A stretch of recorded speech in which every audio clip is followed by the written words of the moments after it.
Breaking news in the NFL. This news just coming down. Daniel Jones signing with the Colts. That's the latest from our lead NFL insider, Jonathan Jones. And perfect that we have him right here. JJ, why the decision for Daniel Jones to leave the Vikings and instead go over to the Colts? Yeah, so it's a one-year, $14 million deal for Daniel Jones to go to the Indianapolis Colts. He can make up to $17.7 million on that contract. He's going to go to Indianapolis, and he's going to compete with Anthony Richardson, the former first-round draft pick for the Colts, to be QB1, week one for the Colts. Now, how did this come about? Look, Daniel Jones did have some options. I know, of course, the former Giants quarterback, folks could say, well, how does he have options? Because of how things played out in New York. But frankly, he did. And the Minnesota Vikings did want him back. I do think that they had pegged Sam Darnold above him, but then, of course, Sam Darnold could get more money elsewhere. And so Daniel Jones had to determine and decide, does he want to stay in Minnesota, stay with Kevin O'Connell, where he was on the practice squad, where he had learned the playbook and the offense a little bit, or did he want to go elsewhere? And so he took the night to decide, and he emerges on Tuesday.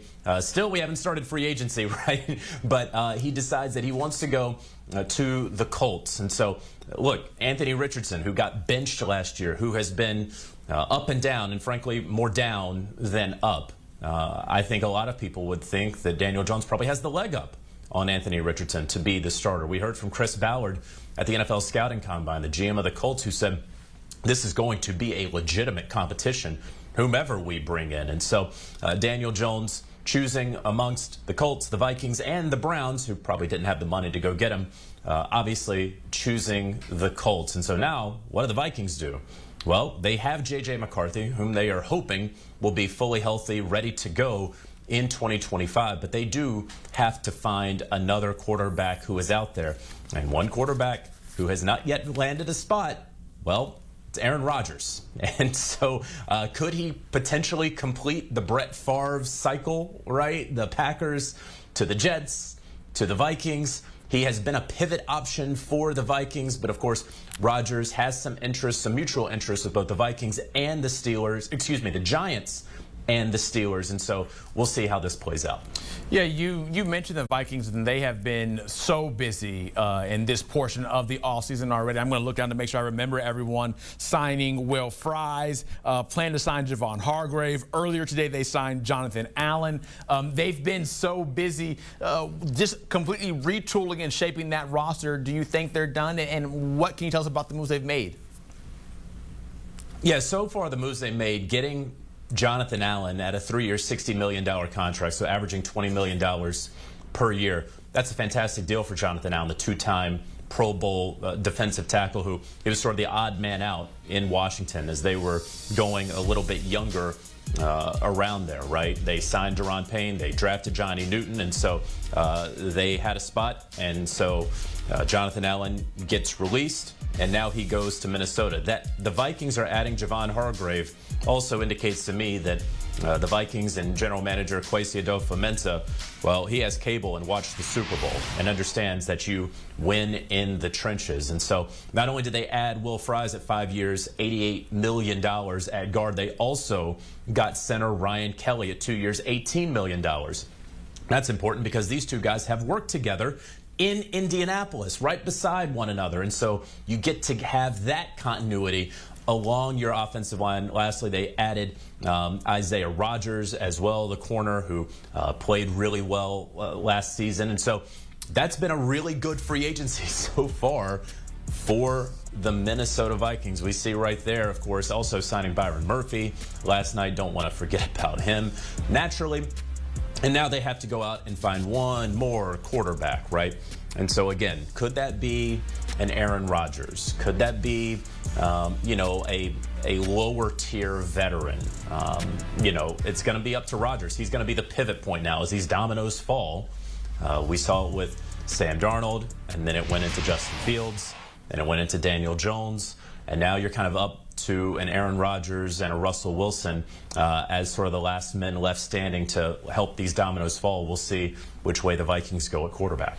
Yeah, the Vikings adding a lot of pieces. When you can look over at the Super Bowl champs in the Eagles, feels like they are losing pieces, especially off of that dominant defense that helped them win the Lombardi. Now trading safety CJ Gardner Johnson over to the Texans. When you look at this move, is it a bigger addition for the Texans or maybe just subtraction from the side of the Eagles? Yeah, so it's safety CJ Gardner Johnson going to the Texans in exchange for guard Kenyon Green, former first-round pick. Then there's going to be a pick swap in 2026 involving a 5th and a 6th-round pick. And so you see right there the trade terms. Kenyon Green was up and down this past season for the Texans, but he's still an offensive lineman. And again, the Eagles, they played in the Super Bowl. They know how important offensive linemen are, and Jeff Stoutland, the offensive line coach there in Philly, is one of the best to do it. CJ Gardner Johnson, of course, such a fantastic personality. And I say fantastic. He's fantastic if you're on his team. If you're playing against him, maybe not so fantastic. This is probably a deal that the Texans would very, very easily and happily do. You have a safety, a playmaking safety. They clearly are placing an emphasis on ball hawking, right? They are placing a huge emphasis on the back end of their defense. Consider, of course, Derek Stingley Jr. probably going to get a contract extension at some point here in this offseason. The one curious thing for the Houston Texans, though, is they continue to let go of offensive linemen. They released Shaq Mason on Monday. They traded Laramie Tunsil for a haul of draft picks from the Washington Commanders. And now they're letting go of Kenyon Green in a trade. Look, all of these things probably on their own make sense. In a vacuum, one can sort of explain away any of these moves. This is 3 of the 5 starting offensive linemen for the Houston Texans. You don't typically see that. Now, the Texans offensive line wasn't great last year, but again, these guys are not falling off of trees. So the Texans are probably going to be in the market for some veteran, middle tier sort of free agent offensive linemen. And then you have to imagine that the college scouts for the Houston Texans are going to be hard and fast at work this upcoming draft season at every pro day they possibly can be for any offensive lineman who will be taken in the top 100. And oh, what do you know? The Texans have, I believe, 4 picks in the top 90 of this year's draft. So there's certainly about to be a youth movement along this Texans offensive line. And frankly, there has to be when you get rid of 3 out of your 5 offensive linemen. Yeah, so I was curious, what do you make of the Texans and what they're doing right now? I covered CJ Gardner Johnson in high school and then also when he went to Florida. I know their safeties coach has ties to Florida as well. Do you look at this as a team that is losing too much on offense and the need to help CJ Stroud, or are they just trying to really build it through the defense? I mean, right now, it certainly seems that they're building it through the defense.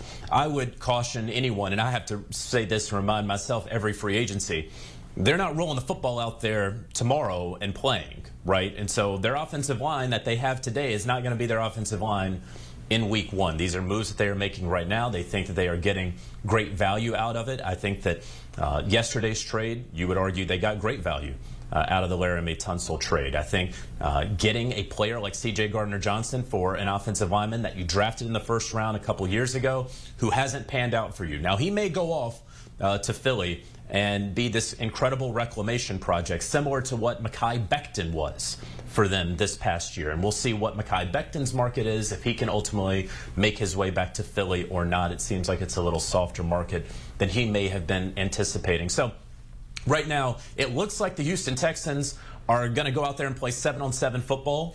They aren't. They will make some additions along the offensive line, no doubt. Again, it'll happen in the middle tier of free agency, the second wave of free agency, and then it certainly will have to happen in the draft. Yeah, and JJ, we will be looking forward to all of that as it comes up with the draft next month. And still, all these free agent movings happening. I know you will stay busy, so we appreciate the time, and we'll catch up with you later. I am sure of that. JJ, thank you as always. And of course, that schedule that we mentioned with that NFL draft coming up April 24th to the 26th. The league year officially will open on Wednesday at 4 Eastern. The owners' meetings coming up at the end of this month and spilling over into early April. Keep it tapped in here with HQ because every move that happens, we'll tell you about it and we'll break it down.